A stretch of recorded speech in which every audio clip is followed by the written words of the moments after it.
You might have heard the news about the spike in repos this year. People just can't afford to make their car payments anymore, so they just stop making those payments. Irresponsible, yes, but that's the reality in today's economy.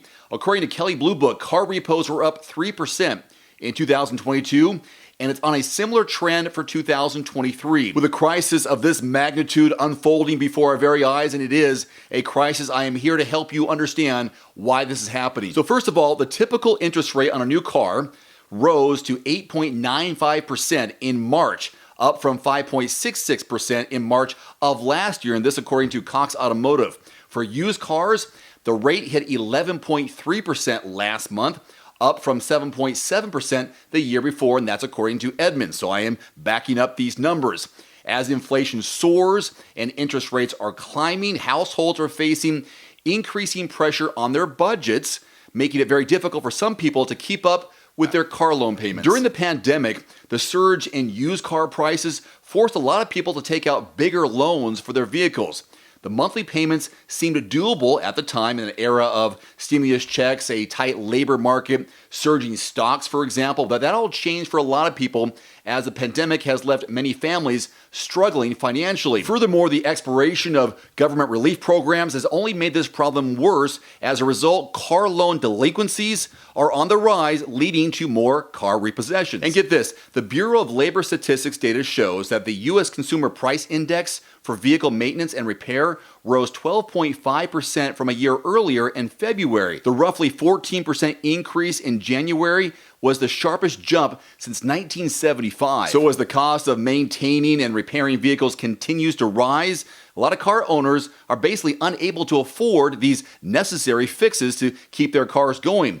The issue can result in car breakdowns, and when combined with other financial struggles, may cause some people to default on their loans and ultimately face these car repossessions. This, according to Bloomberg, car loan payments have reached as high as $1,000 a month. I've reported on this in the past. And this, according to Edmunds, the average monthly payment for a new car in the first quarter of this year, 2023, is $730, not including insurance. That is up from $656 in the first quarter of 2022. So it's no wonder why people are struggling to make ends meet and afford their vehicles. So let's address the big question here. What does this repo crisis mean for future car prices?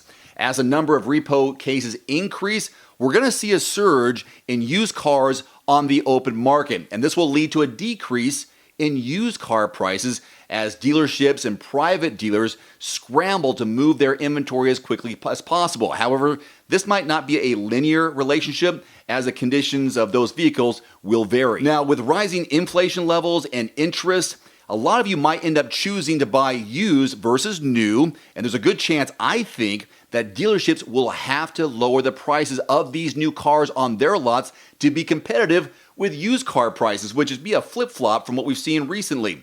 However, it's important to note that the factors like manufacturing costs, supply chain issues, and global economic trends could also influence new car prices in the future. This repo crisis could have a far-reaching implication and impact on the economy as a whole. As more people lose their vehicles, they're most likely to have fewer options to commute back and forth to work, unless, of course, they're using public transportation. More on that in a moment. If they don't, their employment status will be in jeopardy, and that will certainly stunt economic growth in the future. Also, financial institutions could face increased losses and loan defaults, potentially leading to tighter lending standards and reduced credit availability. So with fewer people with transportation options, personal transportation options, they're going to have to turn to buses, trains, light rail, other public transit options, and this surge in demand could lead to overcrowding, longer lines, increased pressure on local public transportation infrastructures